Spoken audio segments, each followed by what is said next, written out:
Yahoo minasan, welcome back again with Mr. K di sini. Anime One Piece episode 966 udah rilis. Bagi yang belum nonton, bisa langsung gaskan menuju situs streaming kesayangan, misalnya Iki lah. Oke, cukup promosinya, padahal gak dipromot. Sekarang mari dimulai breakdownnya. One Piece episode 966 diambil dari adaptasi manga chapter 966. Menariknya, mengambil adaptasinya 3/4 bagian chapternya. Patut Mr. K acungi jempol lah, biar animasinya bisa membuat 10 halaman manga jadi 20 menit durasi di versi anime. Lalu, sekarang apakah ada perbedaan antara versi manga dengan animenya? Wah, jelas sangat ada. Mengingat 10 halaman manga kalau diadaptasi dengan cara yang wajar, sangat sulit untuk mendapatkan durasi satu episode anime. Apa sajakah yang berbeda? Well, mari disimak bareng-bareng. Dimulai dari perbedaan yang paling signifikan, yaitu pertempuran Roger Pirates melawan Whitebeard Pirates. Di manga, tak ditampilkan sama sekali pertarungan antara kru dua bajak laut legenda. Hanya Roger dan Newgate saja yang tampil, berbeda dengan versi anime yang di-upgrade secara totalitas. Kru-kru hebat pun dapat pengenalan, misalnya dari kubu Roger dikenalkan Rayleigh, Gaban, Nozudon, Sambel, Shanks, dan Buggy. Sementara dari kru Newgate ada Marco, Vista, Zozu, Andre, Rakuyo, Fosa, White Bay, dan Tits. Hal ini gak ada dalam manganya, but it's no problem karena sama sekali gak merusak poin cerita. Malah adanya pengenalan dan momen tambahan seperti ini jadi lebih seru, bukan? Lalu pertarungan antara para kru Roger dan Newgate pun dibuat lebih wah dalam versi anime. Rayleigh saja unjuk kebolehan di sini, menahan serangan kaki Phoenix Marco hanya dengan satu jari saja. Dan kata Rayleigh, dia selalu serius dalam bertarung mau lawannya lebih muda atau kagak. Buset dah, lihat Rayleigh unjuk gigi sedikit kekuatannya, jadi bikin Mr. K tambah penasaran. Kalau kelak 3 anggota Roger Pirates terkuat dapat momen flashback pertarungan, Mr. K lebih penasaran sama Rayleigh daripada Roger dan Gaban. BTW, Gaban di sini bertarung dengan Oden ya. Lalu ada Shanks dan Buggy yang selalu lengket bersama-sama dalam pertempuran. Di sisi lain, para kru Whitebeard Pirates pun tak mau kalah dalam hal bertarung. Kedua sisi saling bertempur 3 hari tanpa henti. Mantap sih, versi animenya menjelaskan pertempuran Roger dan Newgate dengan bumbu yang lebih menarik. Lanjut, setelah pertarungan 3 hari terjadi, momen berubah jadi sebuah pesta pertukaran hadiah. Gak ada hal yang terlalu berbeda antara versi anime dan manga di momen ini. Jadi kita skip saja langsung ke momen Tits yang penasaran akan Shanks dan Buggy. Di sini sebenarnya juga gak berbeda dari versi manganya. Cuman dengan adanya versi anime, penekanan perbincangan antara Shanks dan Buggy hingga tatapan serius Tits seperti mendapatkan atmosfer tersendiri yang cukup membuat fans One Piece senang.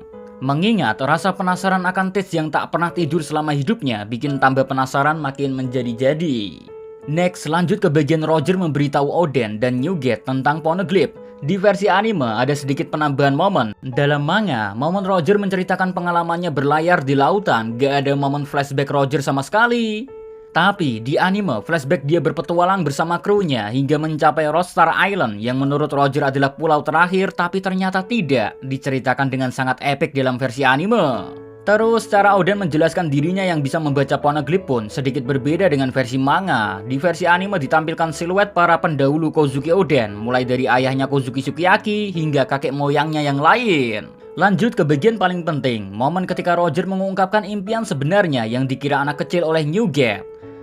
Entah kenapa Mr. K merasa di versi anime, apa yang diimpikan Roger kok dibuat seperti beberapa kalimat panjang, seolah-olah Roger bercerita panjang lebar akan mimpinya. Hal ini berbeda dengan versi manga yang kesannya hanya satu kalimat saja. Jujur, bikin bingung Mr. K sendiri. Ucapan Roger adalah kunci utama rahasia yang disembunyikan. Tapi kok malah dibikin kontradiksi antara manga dengan anime. Entah ini trik pihak animasinya atau emang triknya udah sensei sendiri untuk mengecoh para penonton yang juga mengikuti manganya. Ya, entahlah. Next, ke momen Roger meminta tolong pada Newgate untuk membawa Oden ikut berlayar bersamanya selama setahun. Momen ini pun tak ada hal signifikan yang berbeda dengan versi manganya, tapi adegan dramatis benar-benar terasa di versi anime. Terutama di bagian Roger yang rela melakukan Dogeza di hadapan Oden dan Newgate. Lalu kemarahan Newgate hingga mengeluarkan kekuatan gura-gura. Lalu ada pula rasa penasaran Oden akan mimpi Roger, takdir, dan tentu saja kenapa klan Kozuki mewarisi pengetahuan membaca poneglyph. Semua hal ini disampaikan dengan dramatis di versi anime. Pihak animasi kesannya seperti lembur job untuk membuat kisah Oden yang ada di manga lebih nendang lagi di versi animenya. Lanjut, setelah Oden mau pergi menemani perjalanan terakhir Roger, mulai dari sinilah versi anime melakukan banyak improvisasi untuk membuat cerita Oden makin wah. Dimulai dari Roger dan Rayleigh yang serasa nostalgia dengan bayi ditampilkan lebih family friendly daripada versi manganya. Maksudnya family friendly di sini, kesan yang ditujukan Roger adalah sosok baik hati yang suka bercanda dengan anak kecil sangatlah nampak. Lalu Inuarashi dan Nekomamushi yang akhirnya ketahuan bersembunyi di kapal Roger. Kalau di versi manga, dua suku Ming ini ditemukan di kapal Roger sebagai mata-mata, tapi gak terlalu jelas bagaimana Inuarashi dan Neko ditemukan. Nah, di anime ternyata dapat penjelasan kalau baik Asu dan Neko ditampilkan secara spontan tampil sendiri di dalam gentong yang diduduki oleh Shanks. Kalau lihat versi manganya pasti gak habis pikir. Niat banget pihak animasi membuat satu panel yang bukan merupakan main point jadi beberapa detik adegan di anime. Respect dah. Terus berlanjut ke momen dimana Oden belum diterima oleh semua nakama Roger. Menurut mereka, Roger hanya memanfaatkan pengetahuan Oden, tak kurang dan tak lebih. Makanya mulai dari Rayleigh sampai Buggy pun belum menerima sosok Oden sebagai nakama. Untungnya semuanya berubah ketika semua kru Roger merasakan makanan terenak dari Wano Kuni yang dibuat oleh Kozuki Oden. Nah, kalau di versi manga gak ditampilkan proses Oden berjuang mendapatkan hati para nakama Roger. Untung di anime dikisahkan secara gamblang. Ketika sampai di suatu pulau, Oden langsung turun mencari bahan-bahan yang harus ditemukannya untuk memasak. Nyolong dari penduduk biasa, dimarahi Gaban hingga bertemu dengan bandit, plus Oden kena granat ledak gak mempan sama sekali. Sebagai catatan, di bagian granat ledak, kalau Anda ngikutin manga sampai chapter sekarang, mungkin senyum-senyum sendiri dan bertanya-tanya dalam hati, sebenarnya Oda Sensei ini mau apa sih? Ini bakal jadi tanda tanya besar sih, mengingat secara gak langsung antara episode 966 ini seperti menyinggung perdebatan heboh di dunia yang sedang terjadi terkait chapter terbaru manganya. Oke, back to topic. Kalau gak back malah nyepoiler jadinya kan repot.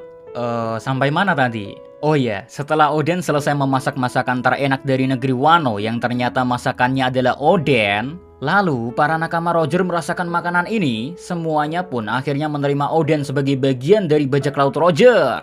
Semuanya kelihatan sangat senang menyambut Oden sebagai bagian dari Roger Pirate. Kehangatan kekeluargaan sangat terasa di momen ini. Bahkan ketika episode 966 mau berakhir, Oden bernyanyi dengan nada khas pentas kabuki. Oden tidak akan jadi Oden jika tidak direbus. Maaf nyanyian Mr. K jelek. Intinya sebuah nyanyian yang cukup menarik buat para fans yang ngikutin manganya yang chapter terbaru. Oke, itu aja breakdown yang bisa Mr. K sampaikan. Kurang silakan ditambah dengan nonton iklan. So, see you again next time. Adios di Karamelos, stay safe everyone. Salam Animania.